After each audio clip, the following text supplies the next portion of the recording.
Hola, ¿cómo están? Vamos a explicar rápidamente las nefronas del riñón. Nefrón y nefrona son sinónimos. Cada riñón tiene entre 1.000.000 y 1.500.000 nefronas. Cada nefrona está conformada por un corpúsculo. Comienza en lo que se llama el corpúsculo renal y se continúa con una serie de túbulos.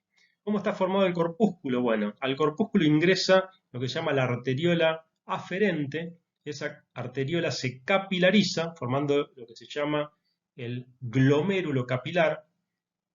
Luego, esas 20 asas capilares confluyen para formar la arteriola eferente que sale del corpúsculo. Rodeando a cada uno de los capilares hay unas células muy particulares que se llaman podocitos, y entre los podocitos y el resto de lo que se llama la cápsula de Bowman, que es un epitelio plano simple que se continúa con los podocitos, hay un espacio que se llama espacio de Bowman, donde cae el ultrafiltrado que luego va a formar la orina, que lo tienen pintado de amarillo. En el estroma que sostiene todo esto, hay una serie de células que se llaman células mesangiales que no revisten mayor importancia. En el ingreso de la arteriola aferente, células de la capa muscular media de la arteriola aferente se modifican y se convierten en células yuxtaglomerulares, que son las células secretoras de renina y cumplen un rol muy importante en la función endocrina del riñón.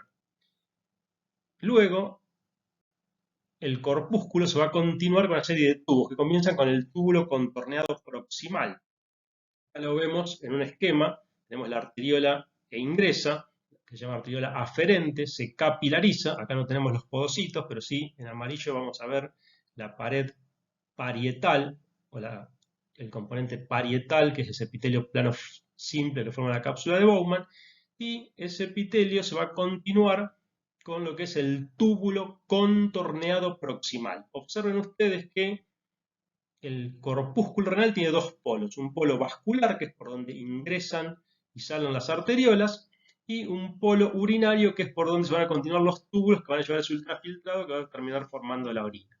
Bueno, esta primera porción entonces de la nefrona es el corpúsculo, la segunda porción, que es donde ya comienzan los túbulos, es el túbulo contorneado proximal, que se ubica siempre en la corteza del riñón.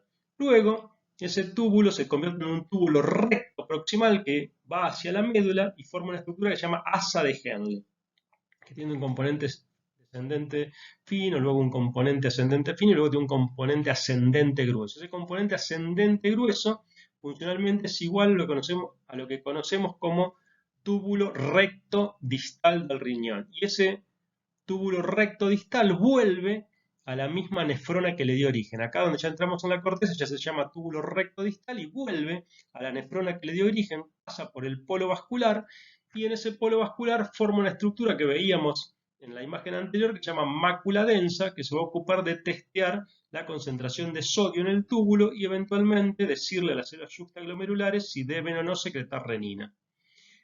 El túbulo contorneado distal se continúa entonces desde el túbulo recto distal, luego de que pasó por la nefrona, y finalmente emite una estructura que se llama túbulo conector, que puede desembocar directamente en los túbulos colectores que van hacia la médula, o confluir varios túbulos conectores para luego llegar al túbulo colector. Obviamente sobre el túbulo colector van llegando túbulos conectores de muchas otras nefronas y así se van formando grandes conductos que van a ser finalmente los que van a permitir el goteo de la orina hacia la pelvis, hacia el cálices menor, cálices mayores y luego hacia la pelvis renal, uréteres, ustedes ya conocen el camino. Por último, vamos a decir que se describen tres tipos de nefronas según la ubicación del corpúsculo.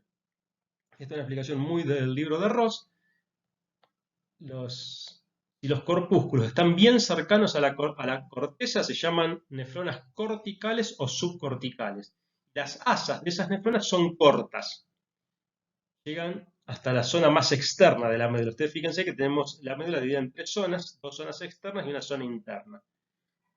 Luego tenemos a las nefronas que llamamos yuxtamedulares, cuyo corpúsculo está bien cerca de la médula. Y esas nefronas son justamente las nefronas que van a tener asas de Henle más largas, que van a llegar hasta el fondo de la médula. Son apenas el 15% de las nefronas y son las más importantes para lograr la concentración de la orina. Por último, las nefronas que están entre, esta que está acá, por ejemplo, las que están entre las que van a ser capsulares y las que van a ser yuxtamedulares la podemos mencionar como neuronas intermedias y obviamente la profundidad de la asa de Henle va a ser relativamente menor, siempre va a ser menor a la de las neuronas a la de las nefronas, perdón, yuxtamedulares. Entonces, repasando, ¿cómo está constituida la nefrona? Por un glomérulo de capilares formados por la arteriola aferente, rodeados por la cápsula de Bowman, que tiene dos componentes, un componente visceral, que son los podocitos, y un componente parietal, que es un epitelio plano simple. Después se van a continuar con el túbulo contorneado proximal, donde se reabsorbe aproximadamente el 75% del ultrafiltrado, donde se reabsorben el 100% de las proteínas, aminoácidos y glucosa. Ese túbulo contorneado, después de recorrer un rato la corteza, va a ingresar a la médula como túbulo recto proximal, va a formar el asa de Henle, que tiene distintas zonas impermeables al agua, que permite la concentración de la orina, etc. Luego se va a formar el asa gruesa ascendente de Henle, que funcionalmente es indistinguible del túbulo recto distal, y ese túbulo va a volver al polo vascular de la misma nefrona, va a formar la mácula densa, que junto a las células secretoras de renina y algunas células mesangiales forman lo que se llama el aparato yuxtaglomerular, que regula justamente la secreción de renina y la mayor o menor filtración a nivel del corpúsculo, y luego va a seguir el túbulo contorneado distal, que es un túbulo que ya sus paredes no tienen microvellosidades, tienen una función menor en la capacidad de absorción, y luego tenemos el túbulo conector, que va a conectar las nefronas con los túbulos colectores que finalmente la van a excretar. Acá vemos cómo está llegando otra nefrona o otro túbulo conector va a confluir a esa nefrona. Así que bueno, esto es todo. Espero que les sea útil y nos vemos en un próximo video.